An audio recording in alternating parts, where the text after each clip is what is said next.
Big Questions with the Dead Milkmen.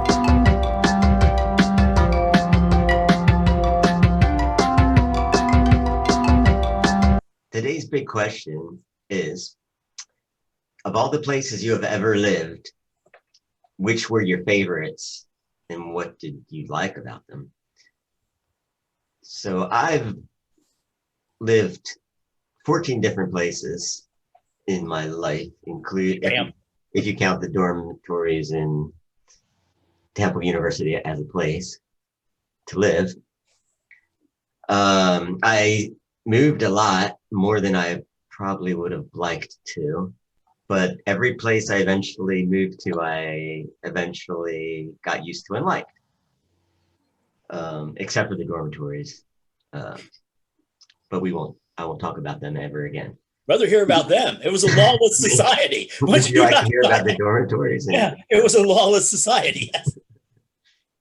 I lived in Manayunk, West Philly, South Philly, West Philly, Germantown, West Philly again, Roxborough, Center City, the Northeast Philadelphia, back to Manayunk and West Philly.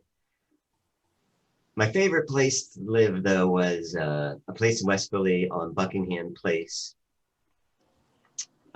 It was a half of a double, and it was apartmentized, meaning that it was normally a house, but it like the third floor was an apartment, the second floor was an apartment. I had the first floor apartment, and I had it to myself, but there was an extra room, so it was like a guest room. But I often had many guests who stayed for months at a time, and I lived there for, I guess, 3 years.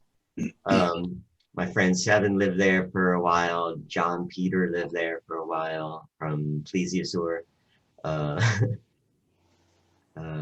Chris Siegel from the Low Budgets Town Managers lived there for a while too. What I liked about it was there was a basement that originally wasn't really usable, but my friend Seven and I cleared it out. There was actually a pile of coal in there. We got all that stuff out and we turned it into a little practice area. Even the Dead Milkmen played there. We did demos for an album, Stonies there. I had a lot of musical projects that recorded stuff there, including Chippy Squid, We're Not From Idaho, Touch Me Zoo, and my own solo stuff. And there were a lot of parties that went on weekends, and it just seemed like a fun place to live in a neighborhood that had good access to public transportation. So that was my favorite. My second favorite probably was Manayunk, and I liked the hills there for good exercise walking. And it was close to where the Dead Milkmen eventually started practicing once we got back together. I'm glad you got some practice mining coal in. That's good. Yeah, it was black lung. There's a literal pile of coal in the basement, probably from since when they used it for heat. But it was an oil heated place when I lived there. Cool. So I guess I'm next. I have no idea how many times I've moved. It's a ridiculous amount, though. And 99% of it has been my adult life, because I lived in the same house for a long time growing up. But I've moved a lot. Some places probably not considered legitimate housing, but my favorite is hard to choose. But I think when I lived with Chrissy and the kids, or at least two of the kids in West Philly, we lived at 55th and Catherine. It was just a great neighborhood it was a great block in like a rough part of town, but it wasn't rough where we were. I guess like we were just always open, and the kids in the neighborhood would run like in and out of our house, because we had little kids too, and their block parties in the summer were great, like sharing food and drink, and they would get like moon bounces and put them in the street for the kids. And I don't know, we felt safe there. It was close.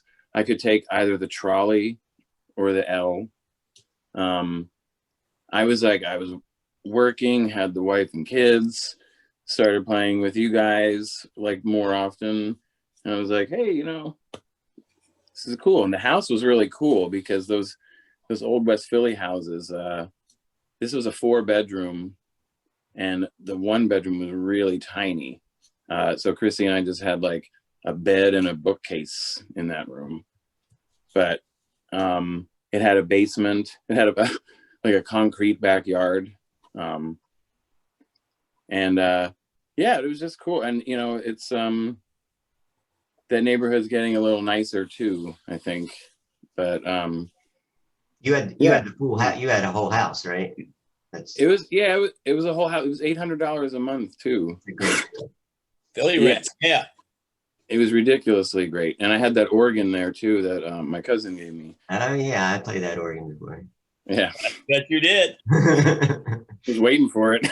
Yeah. You want to hear my Rudy Giuliani impersonation? Oh yeah, that's another thing I liked about West Philly is they have block parties. I don't know if you're talking about that. Like they'll actually block off the. Oh yeah. Oh, Catherine Street. They block that shit off and they go to town. It's everybody's doors are open. You're encouraged to walk in, get food, drink, talk to people. You get to know the neighbors more. Yeah. Yeah, it's cool. Yeah, I have fond memories of living in West Philly too. Rodney doesn't, but I do. West Philly, the 221 South 44th Street, the Milkmen house. There were some fun years there. I lived in a couple apartments after that with Dave Blood on, was it Millville Street? I can't remember now. Oh yeah, Melville. Yeah. Melville, yeah. Yeah, and we lived in an apartment on Pine Street, 45th and Pine, and that's when we got married. Gosh, that was like 30 years ago. So I have fond memories of living in West Philly. I like the place I live now, which is in Media, Pennsylvania, which is west of the city. We've been here for a long time, over 20 years, 25 years, I think. But one of my favorite places to live was actually when I was aged 10 and 11. And my father was a teacher and took a sabbatical leave from teaching for a year. And we lived in England in a little seaside town in Kent called Deal. It's about 10 miles up the coast from Dover. Most people probably know where Dover is or have heard of Dover. So I would have been going to, I guess the equivalent of 5th grade then. And my sister was going to the equivalent of 1st grade there. But the English use the metric system. So Yeah, it's right. different numbers. Yeah. So yeah, I guess I was old enough to appreciate the kind of unique situation that we were in. I'm still friends with a few people that I met that year there. And we've been back many, many, many times to stay there for, a couple weeks at a time here and there over the past, 40 years, 50 years. So that's probably my favorite place. And, I'd love to be able to spend more time there, I wouldn't mind living there eventually, but we'll see if that ever happens. But yeah, that's one of my favorite places to live. Went to school there.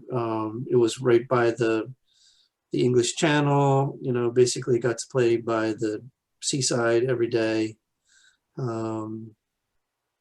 It was a very interesting and good experience. And again, I think I was just at the right age to kind of appreciate it and remember enough about it to enjoy it. But again, I do like where we're living now. So been here for a while. I don't expect us to move again. So that's it. And a reminder to our Scottish, Irish, and Welsh viewers, you have England surrounded. You can just sneak in anytime you want. You just wait till they're watching Are You Being Served or something and sneak in and get your independence. I'm going to try and speed along and get to recommendations because there's no way I can make my part of this interesting at all. I've lived in Southwest Pennsylvania my entire life. Never been that crazy about anywhere I lived. It's not like I can go, well, when I was a gaucho in Argentina. No, I have no interesting things like that. And if you're like me, people, and people ask you that, like you're at a party and everybody else, went for somewhere interesting or moved around stuff, like if somebody's an army brat or something, and people ask you about where else you live, just say Numenor. Say, I love living in Númenor. It was a great 5-pointed island. It was terrific until we got to the end of the Second Age and it sank into the sea. Damn you, Sauron. And then it just generally just turns the conversation away. So I'm going to say I really enjoyed living in Númenor up until, they made the deal with Sauron and he came in. Okay, but my recommendations are fantastic. So if you made it this far, first of all, God bless you. And secondly, just please hang around for my recommendations because I got really good ones. Thank you, Rodney. You're it's welcome. Time for recommendations. My documentary recommendation is called The Queen and the Coup. It's about a conspiracy by the CIA and MI6 to overthrow Iran's democratically elected government back in the early 1950s, Prime Minister Mossadegh, and install the Shah, which was their king. I guess he was a figurehead, but then he became, after this successful coup, became the Shah, the head of the authoritarian government. The reason being so that the oil that U.S. and Britain had a stake in would not be nationalized by Mossadegh. Anyway, what's interesting about this particular documentary is that it implicates Queen, young Queen Elizabeth, and that's all I'll say about it. It's narrated by someone with a British accent, so it's hard not to believe that it's true. And again, more reason for our Scottish, Irish, and Welsh viewers to maybe sneak in tonight and just steal some stuff. Sneak back over. But it's streaming on PBS's Passport service and also on Amazon Prime Video. And my music recommendation is for Bloodshot Bill, his recently released EP, Out of My Head, Volume 1. If you don't know who Bloodshot Bill is, he's been voted, he's the winner of the he's the winner of the 2020 award, Metropolitan Rockabilly Male of the Year Award. Supposedly John Waters said he was like Roy Orbison with a head wound. And wait, rockability? Is it like rockabilly? Oh, I thought you said rockability, like a rockabilly person who'd been injured and then went to therapy. All right, that makes more sense now. Rockabilly with a head wound. I think you're on to Roy something. Orbison with I a think head I am. I think I've started a new thing. I don't know. I like if you listen to this EP, it's his enunciation is a bit off in my opinion, but he's also Canadian, so who knows? Oh. But maybe that's where the head wound comes from. I don't know. He's not Rocka disabled, he's Montreal. Rocka capable. Bill, he's not Rocky. Well, never mind. But he's really good at playing guitar, so that's good. I mean, his voice is great. I don't think there's a German alive who would say that he shouldn't be playing the guitar. They probably would appreciate his guitar playing. Cool. Call back. So my recommendation is a place called the Rage Room, and it's in it was right outside the Chestnut Hill area. My sister actually paid for it for my birthday a couple months ago, but we only got a chance to go tonight. And it's 15 minutes. You have protective gear on and you get to choose a weapon like bats. And I chose a long, heavy crowbar. Is that a claw? And then they give you buckets, 2 buckets filled with breakable stuff. And you get 15 minutes to just smash stuff. Like a little TV was one thing, like porcelain jugs and stuff. It was pretty amazing. We had a blast.